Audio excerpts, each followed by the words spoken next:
Hello and welcome to another video in the series Archaeology and Islam. My name is Dan Gibson, and today we want to examine the question, was Muhammad a real historical figure? Let me start by saying that while I have researched the history of Mecca and the archaeology of Arabia, I have never tried to cast doubt that Muhammad existed. I believe he did exist. The only changes I'm suggesting are geographical ones and how they impact the account of early Islam. But I hear many objections to my theory, and most of them are around the existence of Muhammad. But I'm not like some scholars who doubt the existence of Muhammad. I believe he was a real person. I hope this is clear to everyone. I think about half of the objections I receive, such as those from Adnan Ibrahim, deal with this topic. But he totally misunderstands what I'm saying. He puts me together with a group of other revisionists who want to disprove that Muhammad existed. I'm not one of those. I have never said anything against the historicity of Muhammad. Now, I'm very aware of scholars from many different backgrounds and different specialities who doubt the existence of ancient figures. For years, I have dealt with people who doubt the existence of Jesus. They doubt the reliability of the Bible. They even doubt the existence of God. They doubt and cast doubt, and it seems like they think it's my responsibility to prove things to them before they'll accept it. But how about if we turn the question around and I ask them to prove that someone did not exist? Can they do that? How do you prove someone didn't exist? Now, let's talk about proof for a minute. When archaeologists dig up ancient things, they often uncover things that were only written about previously.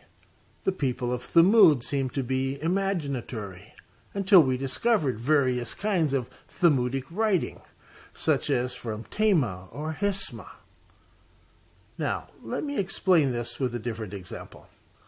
In the 1700s and the early 1800s, it was popular for people to doubt and question the authenticity of the Bible.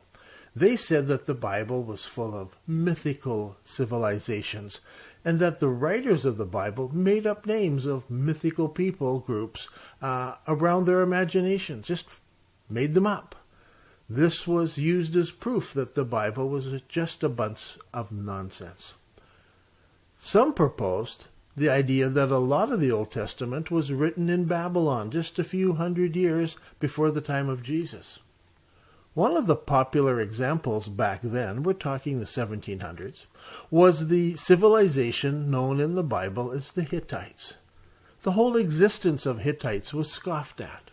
It was just another made-up Bible story. Only the Bible talked about the Hittites. There was no other civilization that had myths and legends about the Hittites, and there was no mention of them outside of the biblical record. Then, in 1834, a French explorer came across the ruins of a vast city with a large gate and 2 lion statues at the gate. He found this in the middle of Turkey. Scholars didn't think it was all that important, as they couldn't fit it into what was known about ancient civilizations, so his report was overlooked. About the same time, archaeological digs in the Middle excavated cuneiform clay tablets that hinted at a lost ancient empire. It wasn't until 1887 that excavations at Tel el Amarna in Egypt uncovered diplomatic correspondence of Pharaoh Amenhotep III and his son with reference to the land of the Hatti, which was unknown to archaeologists. This led to speculation. Maybe there was another ancient empire in the Middle East, and there was a lot of debates going on. On one side, they argued maybe this was the ancient Hittites mentioned in the Bible. On the other side, they argued that the Bible's just full of myths. It couldn't be them. Scholars had already decided that there were only 3 great empires in the ancient world: Egypt, Assyria, and Babylon. They insisted that groups like the Israelites didn't exist or weren't very important people. They were insignificant, whose account was full of myth and full of mythical names. Then in 1905, archaeological digs started in Turkey, and Hugo Winkler, professor of the Oriental languages at the University of Berlin, asked his colleagues throughout the world to let him know if they found any examples of any unknown ancient languages. Then from the dig sites, the archaeologists began to collect more and more clay tablets with this strange language written on it. More and more Hittite cities were found.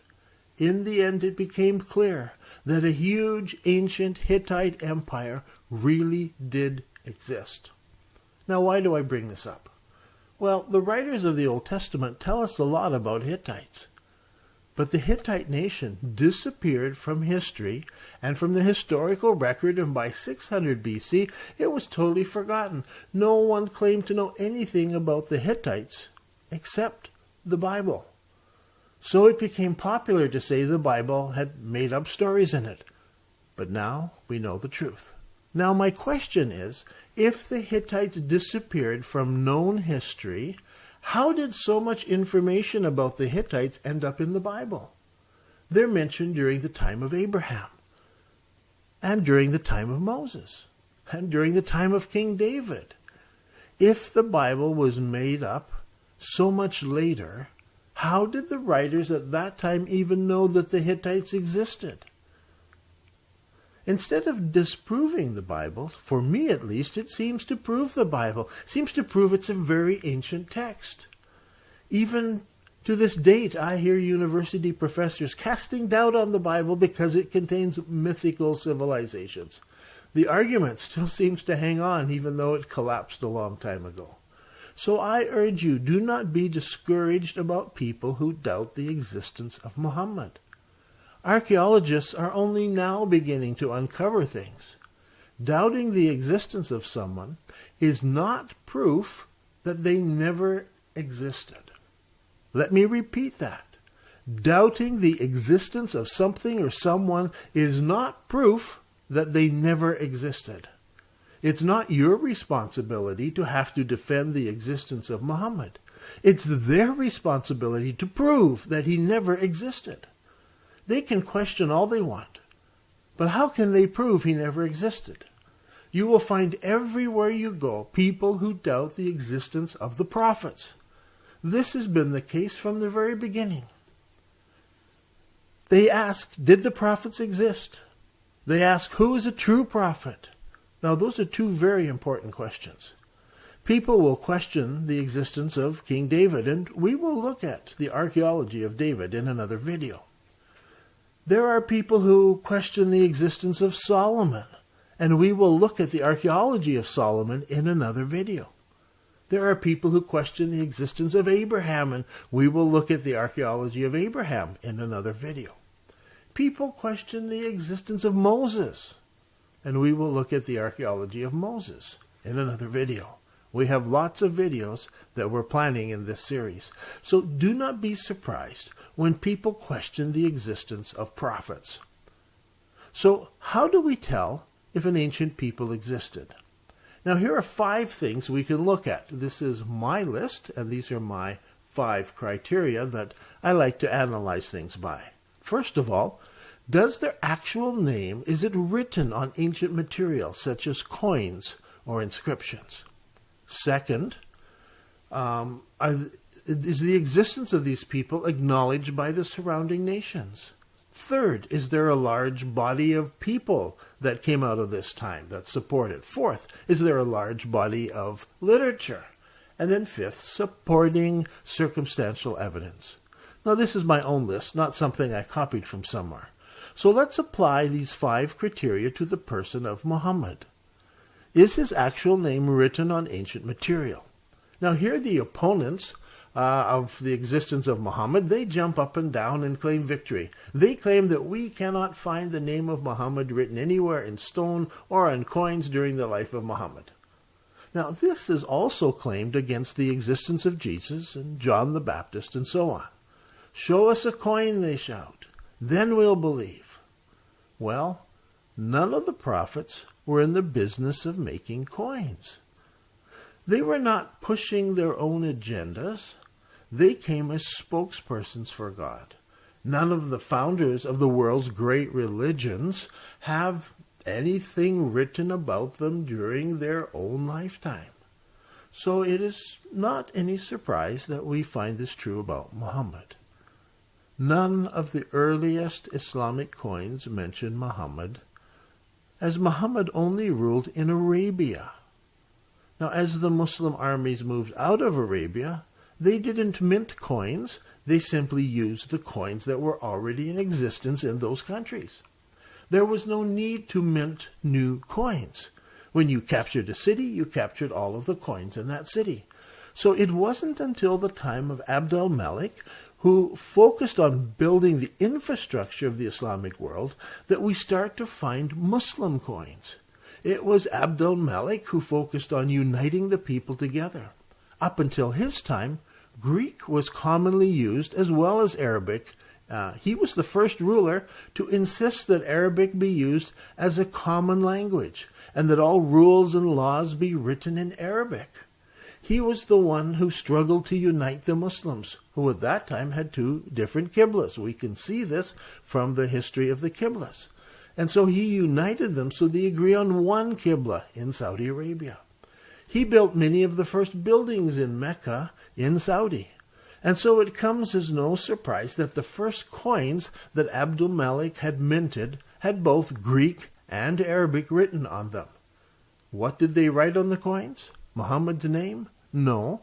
They used a large capital M for the Greek side. And they have this big M and then the Arabic writing around it.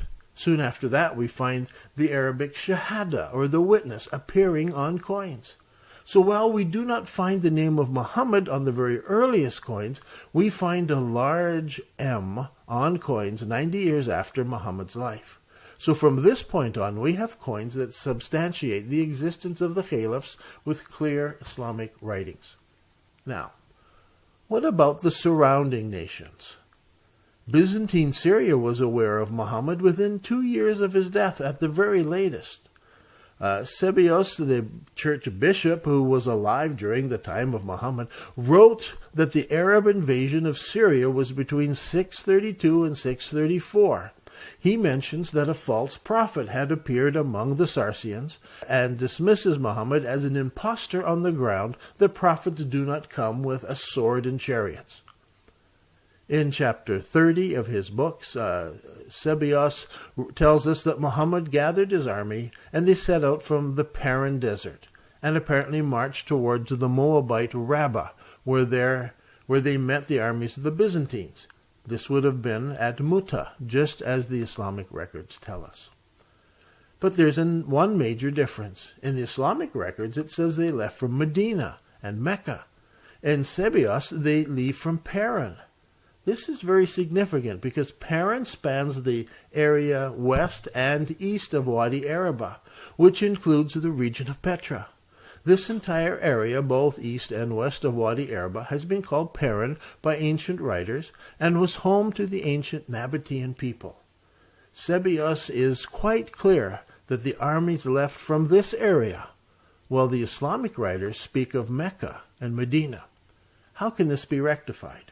Well, let's read some more. Later in the same chapter, Sebios notes that it talks about the second wave of Arab armies under Umar that came from the deserts of Sinai, not from Mecca or Medina in Arabia. When the sons of Ishmael had written and issued forth from the desert of Sinai, this is Sebios writing, their king Umar did not accompany them. Once again, he locates the source of Muslim armies as coming from the north of Arabia. This time he calls Paran the Sinai. As we know, Nabateans, those ancient people, originated in the area of Paran, and while the Nabatean capital was at Petra, they had other cities in the Negev and the Sinai. So Sebios once again identifies northern Arabia as the homeland of the Arabs. He does not attribute this to Medina or Mecca in Saudi Arabia. Now, many Muslims use these passages to argue about the existence of Muhammad. but they miss the importance of the geography of this section. Sebeos supports the idea of northern Arabia being the center of the Muslims.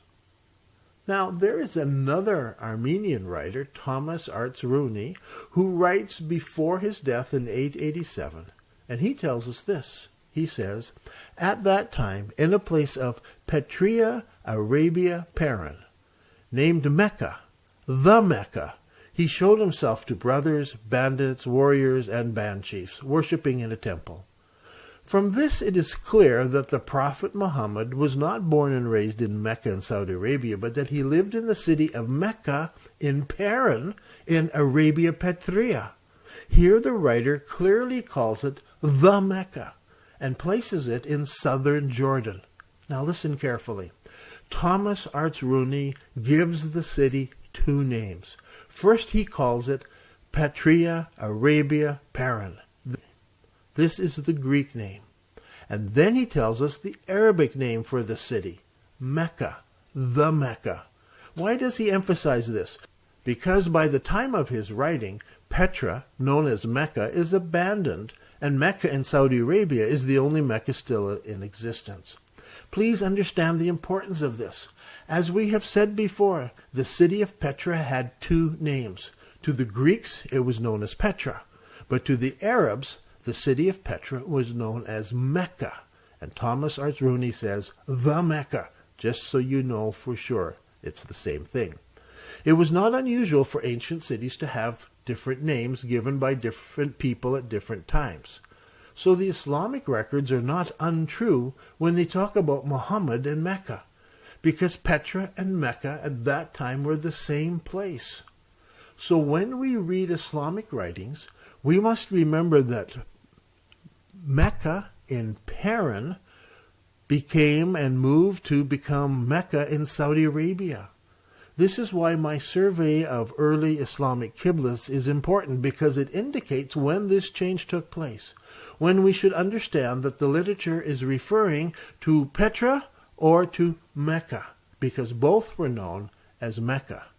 So, which one is it? You must know the dates, and you must look at the Qiblas to determine when that change took place. Now, a third evidence is a large group of supporting people at the time. We're back now talking about the historicity of Muhammad. Not only are there coins shortly after his death, but there is evidence from surrounding nations within 2 or 3 years after Muhammad's death. Now, a third test is a question: is there only a single or a few mention of this person, or is there a large body of people who support this? Well, listen, within 100 years of his death, there were so many followers of Muhammad, they had spread his name and his message over a very wide area, from Morocco all the way to Afghanistan. If you come and tell me some obscure fact from ancient history, and no one speaks of it or quotes of it afterwards, then I might doubt it. But if within a couple of years there are large crowds of people who attest to it, and who are willing to fight and even die for it, then it's worth considering.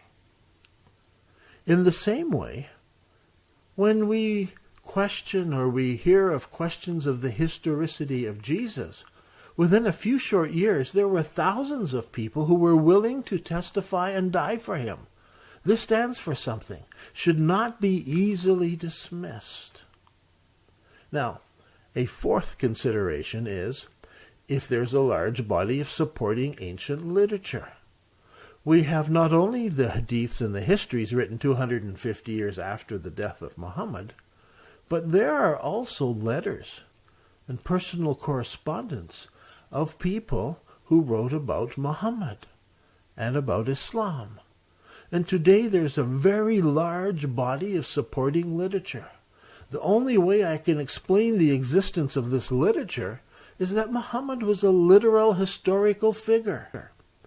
Now last, what about other supporting evidences? For example, there are inscriptions written on rocks northwest of Taif in Saudi Arabia that are dated 78 years after the Hijrah. These inscriptions include verses of the Quran, supplications, asking for forgiveness, for mercy, martyrdom, and paradise, trust and belief in the Prophet Muhammad and name him, and the sending of prayers and blessings upon him.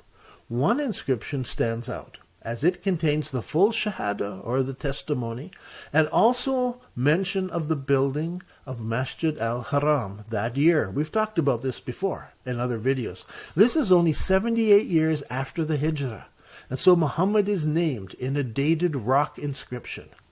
Now, Dr. Sia Pestein is a doctor in Leiden University, and she tells us from her research of papyri, shortly after Muhammad's death, there is mention of the Hajj, there is mention of Zakat, which is the collection of tax, and she has also come across papyrus texts written about 725, which name both the Prophet Muhammad and Islam.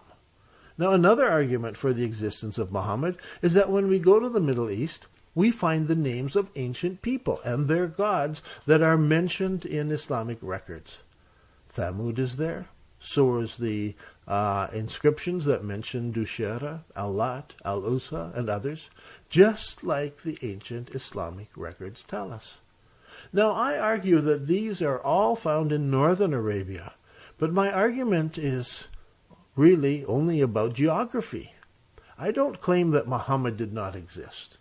So what about people who argue that Muhammad never existed? Ask them to prove that Muhammad never existed. That's much harder to do.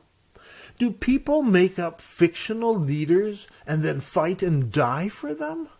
Give us one example where we know for sure that this happened in ancient history. No, people don't die for fictional characters. If Muhammad was just a made-up fictional leader, do you not think that the Byzantines would have caught on, and they would have argued about his existence? We have records of a debate that took place between Leo III, he was a Byzantine emperor, who was arguing with the Caliph Umar II over whose religion was right. This is only 85 years after the death of Muhammad. Did the Byzantines argue that Muhammad was just another made-up fictional character? No.